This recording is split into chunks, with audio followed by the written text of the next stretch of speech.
السلام علیکم ورحمۃ اللہ وبرکاتہ۔ نحمدہ ونصلی علی رسولہ الکریم، اما بعد، فاعوذ باللہ من الشیطان الرجیم، بسم اللہ الرحمن الرحیم۔ رب اشرح لی صدری ویسر لی امری واحلل عقدۃ من لسانی یفقہوا قولی۔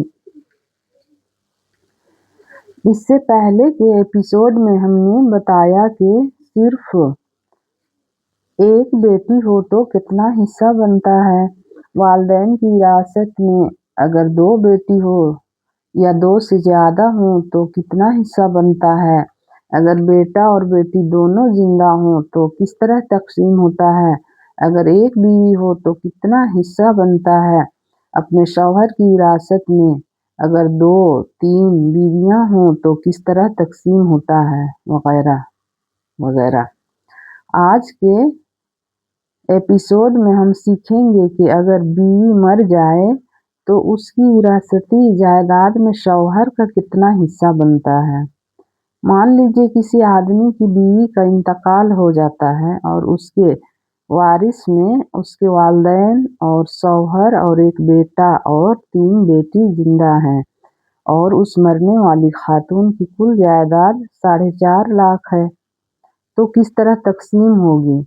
سب سے پہلے کفن دفن قرض وصیت کمپلیٹ ہو جانے کے بعد 4 لاکھ بچ گیا ہے، تو اب یہ وارثوں میں تقسیم ہوگی۔ شوہر کا حصہ قرآن کے مطابق کل مال کا 1/4 حصہ، اگر اولاد زندہ ہو تو ان کو ملے گا کل مال کا 1/4 حصہ، ہو جائے گا 1 لاکھ۔ یہ شوہر کا حصہ ہے۔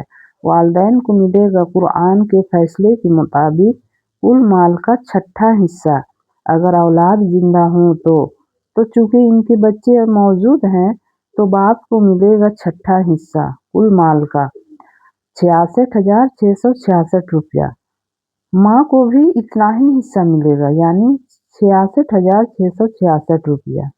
کچھ پیسے بن رہے ہیں تو ہم اس کو راؤنڈ فگر میں کر دیتے ہیں۔ اب باقی بچی ہوئی رقم ان کے بچوں کو ملے گی 1,66,668 روپیہ۔ بیٹا کو قرآن کے فیصلے کے مطابق بیٹی سے ڈبل یعنی 2 گنا ملے گا، تو آپ بچے ہوئے رقم کو 5 حصے کر دیں اور اس میں سے 2 حصہ بیٹا کو دے دیں اور 1 حصہ تینوں بیٹی کو دے دیں، تو بیٹا کا ہو جائے گا 66,667 روپیہ 20 پیسہ، اور تینوں بیٹی میں ہر ایک کا ہو جائے گا 33,333 روپیہ 60 پیسہ۔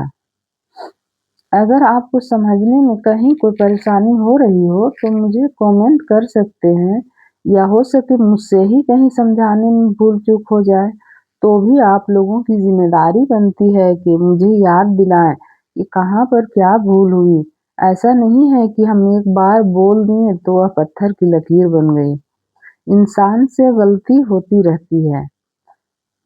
میرا ایک اپنا ذاتی مشورہ ہے آپ لوگوں سے کہ آپ ایک کاپی میں سب کو نوٹ کرتے جائیے، تاکہ آپ کو جب اپنے رشتہ داروں میں یا اپنے گھروں میں جب وہ وراثت بانٹنے کی نوبت آئے تو آپ کو یاد رہے، ورنہ ہم جب سن رہے ہوتے ہیں تو لگتا ہے کہ میں پورا علم فرائض سیکھ گئی، لیکن 1-2 سال گزر جانے کے بعد ذہن میں ہی نہیں آتی کہ والدین کا کتنا حصہ بنتا ہے اور شوہر کا کتنا اور بچوں کا کتنا۔ پھر لوگ اپنی منمانی طریقے سے بانٹ دیتے ہیں، جس کی لاٹھی اسی کا بھینس والا حساب لگا کر، کیونکہ بیٹی تو سسرال میں ہے تو اس کی وراثتی جائیداد میں سے اگر ان کے والدین زندہ بھی ہوں تو کوئی دیتا ہی نہیں ہے، جبکہ یہ بالکل اللہ کے مقرر کیے گئے حصے کے خلاف ہے۔ لوگ اللہ کے حکم کو بھی رد کر دیتے ہیں اور ذرا سا بھی شرمندہ محسوس تک نہیں کرتے۔ پتہ نہیں ہم لوگ خود کو کیا سمجھ بیٹھے ہیں۔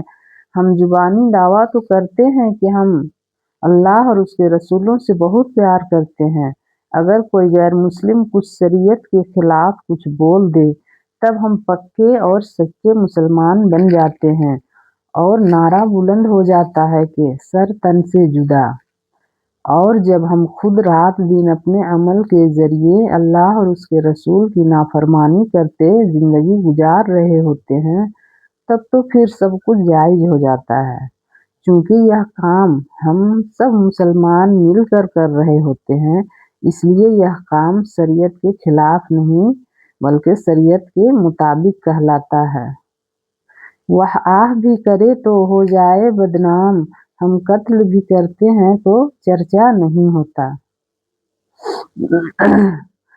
یہ تو ہمیں اس دن پتہ چلے گا جس دن اللہ پر ایک انسان سے جب تک 5 سوال کا جواب طلب نہ کر لے تب تک انسان کے پیر اپنی جگہ سے ہل بھی نہ سکے گا۔ سوال نمبر 1 نماز کے بارے میں ہوگا۔ سوال نمبر 2 اپنی عمر کس کام میں بتائی۔ سوال نمبر 3 جوانی کہاں خرچ کی۔ سوال نمبر 4 ہے دولت کیسے کمائی اور کہاں خرچ کی۔ 5واں ہے اپنے علم پر کتنا عمل کیا۔ ہمیں چاہیے کہ ہم ان 5 سوالوں کے جواب دینے کے لائق بن جائیں۔ آج سے پہلے انجانے میں جو بھی غلطی ہوئی ہو یا جان بوجھ کر کیے ہوں، اللہ سے توبہ اور استغفار کر کے آئندہ نہ کرنے کا وعدہ کریں، کیونکہ اللہ اپنے بندوں کو معاف کرنے کی طاقت رکھتا ہے۔ اللہ بہت غفور الرحیم ہے۔ اللہ تعالیٰ اپنی غلطی پر شرمندہ ہو کر معافی مانگنے والے بندے کو بہت پسند کرتے ہیں۔ اللہ موت سے پہلے پہلے ہمیں اپنی غلطیوں کو سدھار کر زندگی جینے کی توفیق دے۔ آمین۔